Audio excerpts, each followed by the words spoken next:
O pastor Ricardo, pastor de uma igreja pentecostal. Eu coloquei um vídeo no meu canal sobre alguns argumentos, né? Pois eu venho da igreja católica e já há 15 anos eu sou um pastor.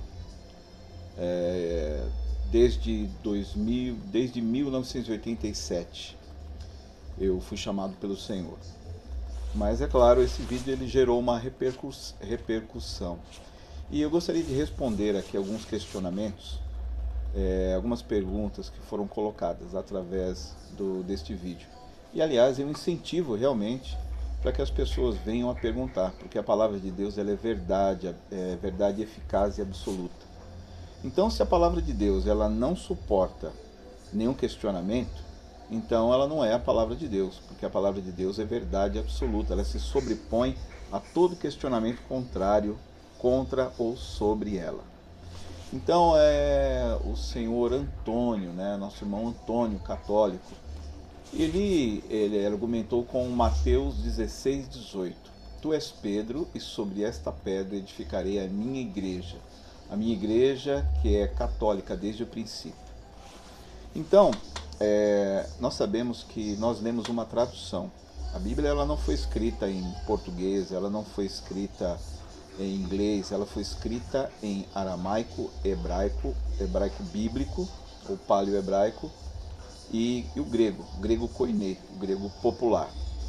Então, no texto de Mateus 16:18, foi escrito em grego koiné, o original está tu és Petros, ou seja, pedra. É uma rocha, mas não é uma rocha a qual se extrai devido ao tamanho, né? Devido ao tamanho, ela não pode extrair grandes quantidades, né? Se você quebra uma pedra, ela vai se fragmentar em partículas menores. Então, tu és Petros, pedra.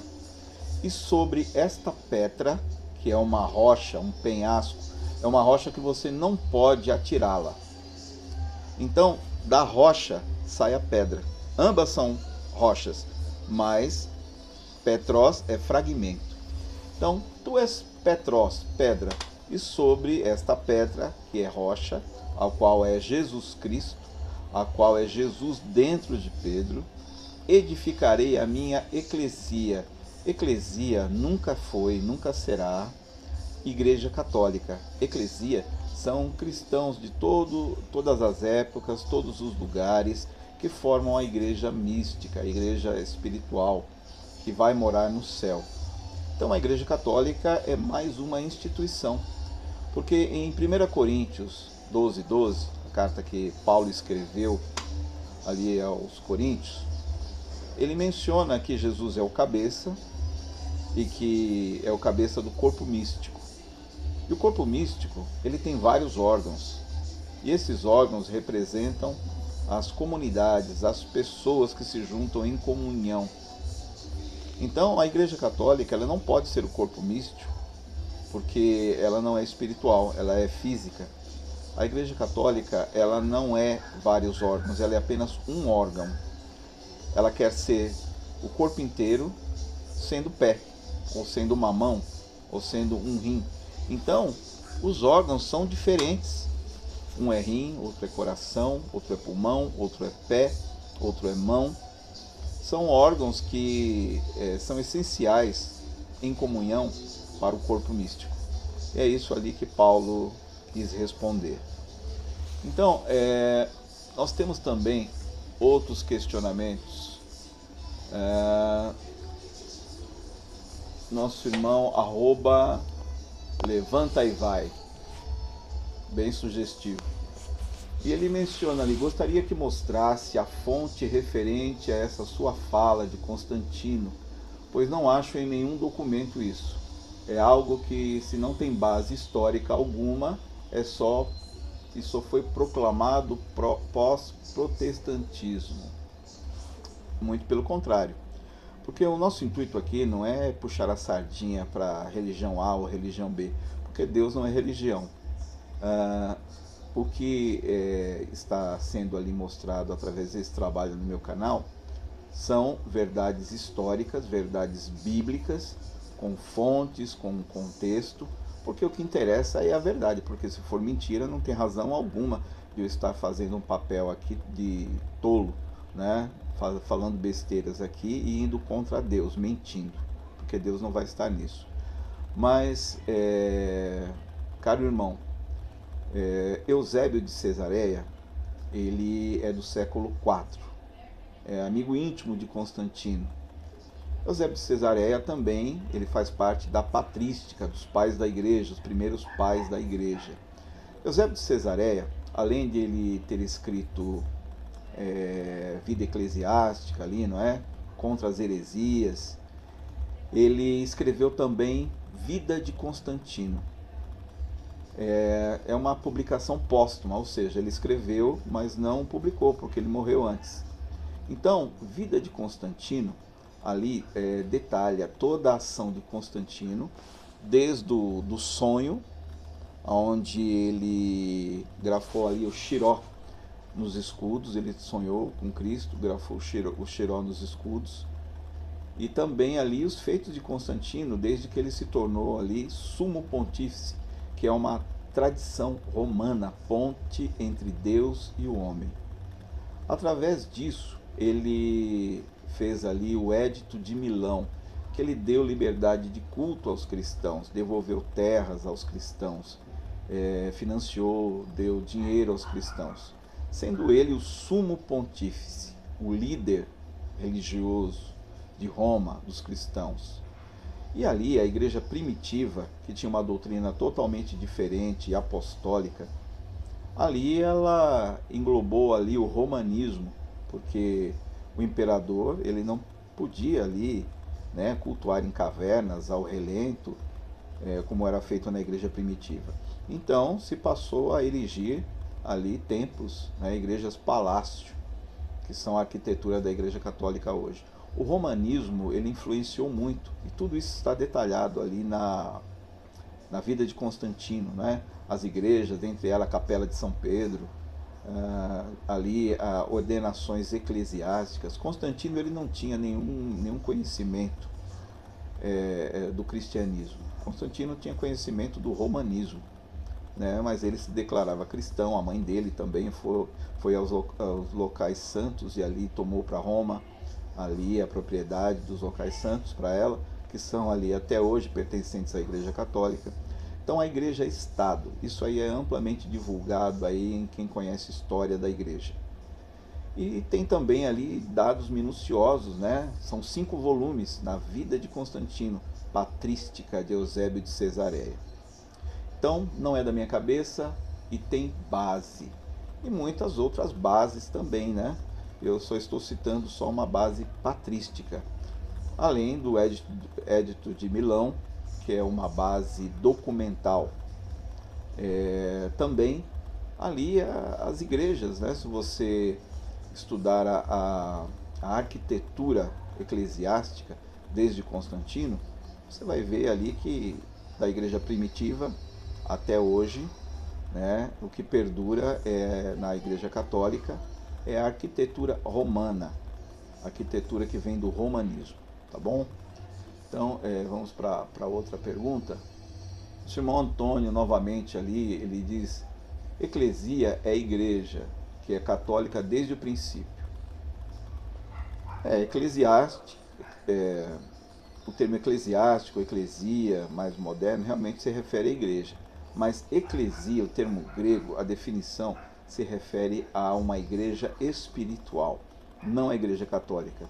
Até mesmo se você citar eclesia católica, o termo grego se refere à igreja, que é eclesia, e católica, que realmente foi um termo ali que Inácio utilizou.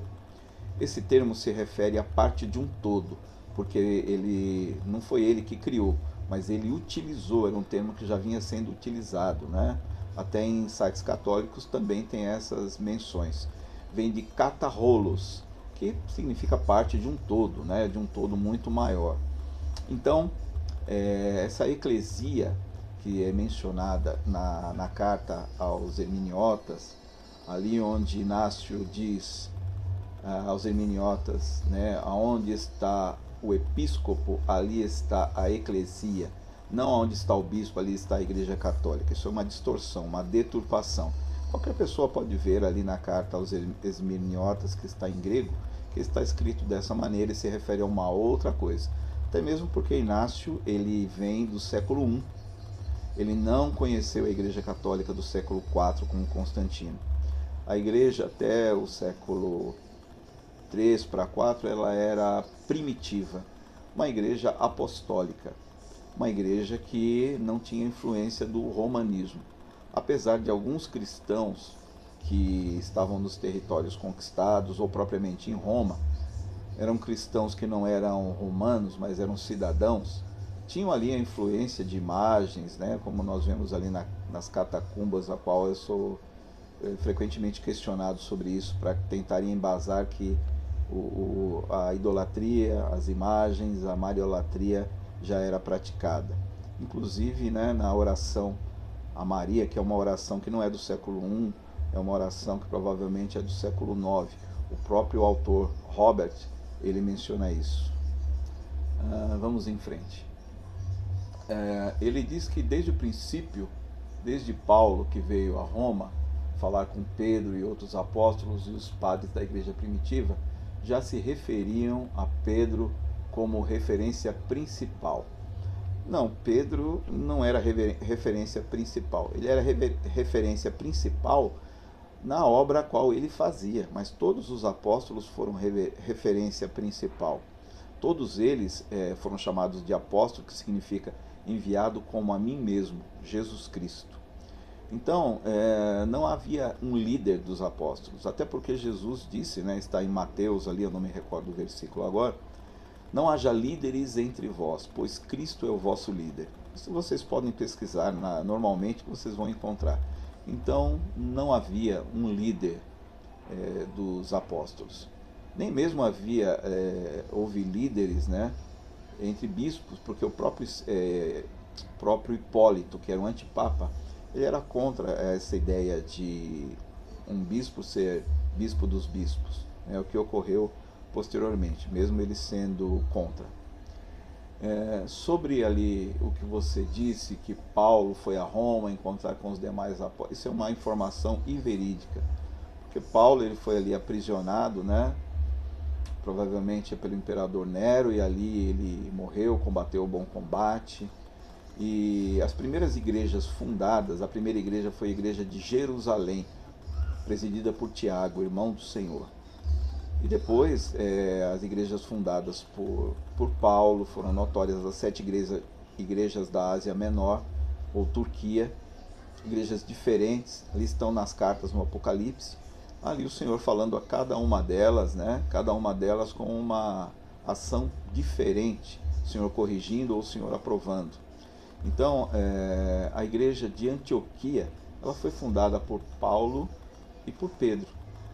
Então, não havia uma igreja fundada em Roma porque a comunidade cristã era perseguida e morta. As cartas de Paulo aos romanos são cartas a judeus, a escravos, a cidadãos romanos, não a romanos propriamente, né? Então, essa adição que o Senhor fez referente a encontros de Paulo, Pedro e os demais apóstolos em Roma, isso é inverídico, né? Não tem nenhuma referência. Também tem um irmão ali, Kleber, né? Ele citou ali sobre o Lucas Banzoli, né? Então, o Senhor ele me chamou para o ensino, para servir pessoas, independente de religião. Então, o Senhor foi me indicando, olha, ouça aqui, siga aqui. E isso desde 2012, a qual eu realmente comecei a ser instruído diretamente pelo Senhor. Então, ao longo do tempo, o Senhor foi me direcionando para o Rodrigo Silva, apesar ali dos problemas ali doutrinários com Ellen White, mas na parte que nós devemos reter, que é a arqueologia, o conhecimento dele. Ao pastor César Cavalcante, ao qual eu conheci pessoalmente, eu fui lá na rádio musical, o pastor César, ele me deu realmente o curso, me deu a oportunidade de eu fazer o primeiro curso, né, teológico. Até então eu tinha alguns cursos mais com menos peso. Então ali ele me deu um curso através da faculdade Bethesda, se não me engano foi em 2000, na época da pandemia, né, 2000 e alguma coisa, né? Mas eu já vinha estudando todos os dias como faço até hoje, né? Porque eu estudo realmente porque eu quero adquirir conhecimento da verdade.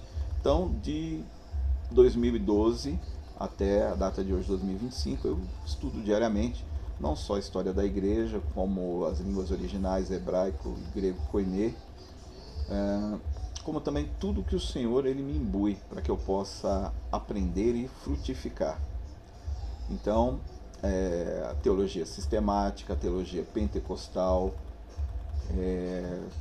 tradução, né, tradução formal, tradução dinâmica, enfim, transliteração, todas essas coisas aí. Então eu conheci também o Lucas Banzoli, passei realmente a me alimentar realmente dos conteúdos dele, né, tanto do blog quanto dos debates, quanto dos vídeos também no YouTube. O pastor Roberto Cruvinel, o pastor Saião, o pastor Roberto Oliveira, hebraísta, o pastor a irmã Ruth Benigno, missionária, né, tem uma argumentação também muito boa, mas todos têm os prós e os contras, né? Não vamos idolatrar nenhum deles, vamos idolatrar somente a Deus que provê o conhecimento através do Espírito Santo. Também, entre outras pessoas também, né, que nós temos contato no dia a dia. Nosso irmão João Carlos Cunha, ele diz: bote na cabeça, irmão, lê qualquer trecho do Novo Testamento e lê a história da Igreja Católica e Apostólica, seja a romana, do Patriarcado de Jerusalém ou outro. O catolicismo é justamente a união dessas igrejas que foram formadas pelos apóstolos. Por isso o Papa disse que é perigoso estar fora da Igreja Católica. Deus abençoe, irmão, mas eu não concordo, né? Porque essa informação é verídica, né? A Igreja Católica ela nunca teve união. Até a Igreja Ortodoxa, que veio primeiro, no Grande Cisma, eles ali se romperam e, portanto, tem dois papas. Então, são 23 divisões da Igreja Católica, né? Tem ali os conservadores, os modernistas dentro dela mesmo. E tem as divisões dos carismáticos, teologia da libertação, a Rosa Cruz, a Igreja Armênia e muitas outras. São 23 divisões. Então o Papa ele não tem poder doutrinário no cristianismo. Ele só tem poder doutrinário no catolicismo. E o Papa ele é perecível, ele morre como todos os outros, né? Então a doutrina católica é uma doutrina antibíblica, em oposição a Deus, porque ela substitui a palavra de Deus, ela reinterpreta de acordo com os seus dogmas, suas doutrinas, e ali ela professa tudo no magistério, tradição e no catecismo, que é oposição a Deus. Ela cria santos, fabrica santos, porque só Deus santifica, e ela canoniza, ela vê os sinais que são referentes a ela, e ela ali, ela canoniza e cria santos. Ela tem ali a idolatria, né? Ela veste, ela carrega, ela devota esperança, ela coroa, ela toca com devoção, ela ensina, dá nome à igreja, são centenas ou milhares de Marias diferentes.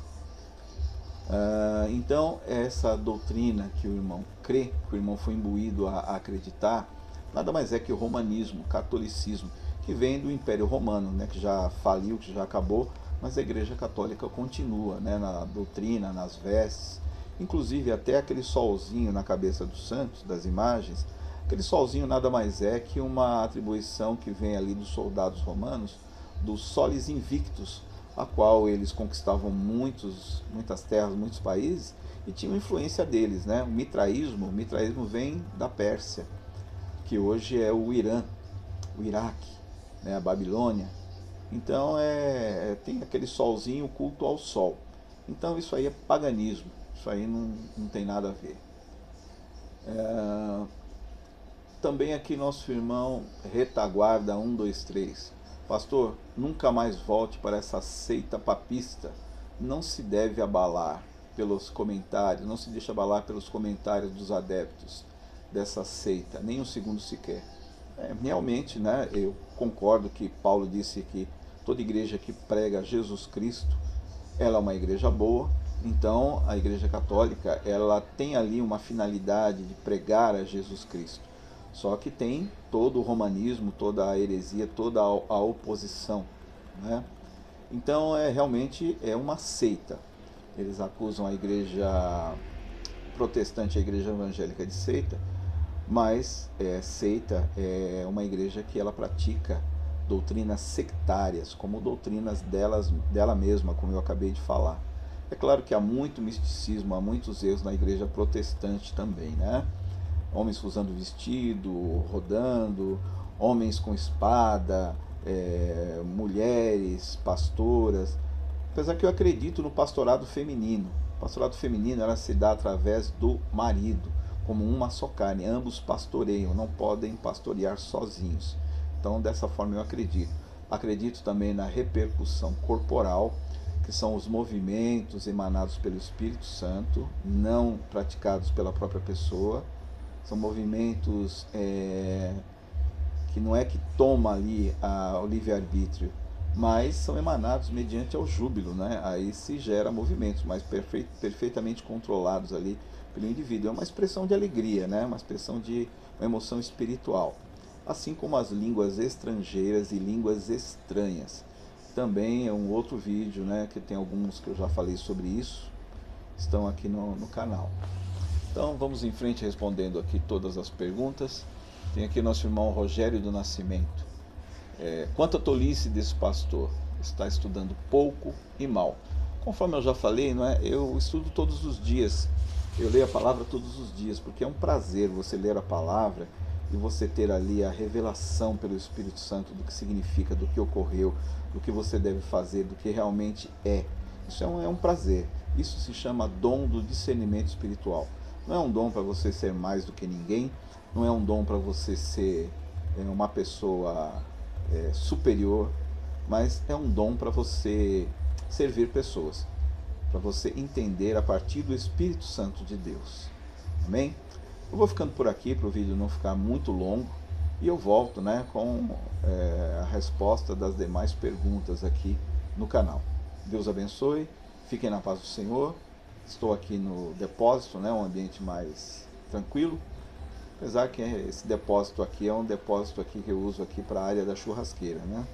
Um ambiente aqui bem grande, um ambiente aqui onde eu estou mais tranquilo. Deus abençoe a todos, fiquem na paz do Senhor.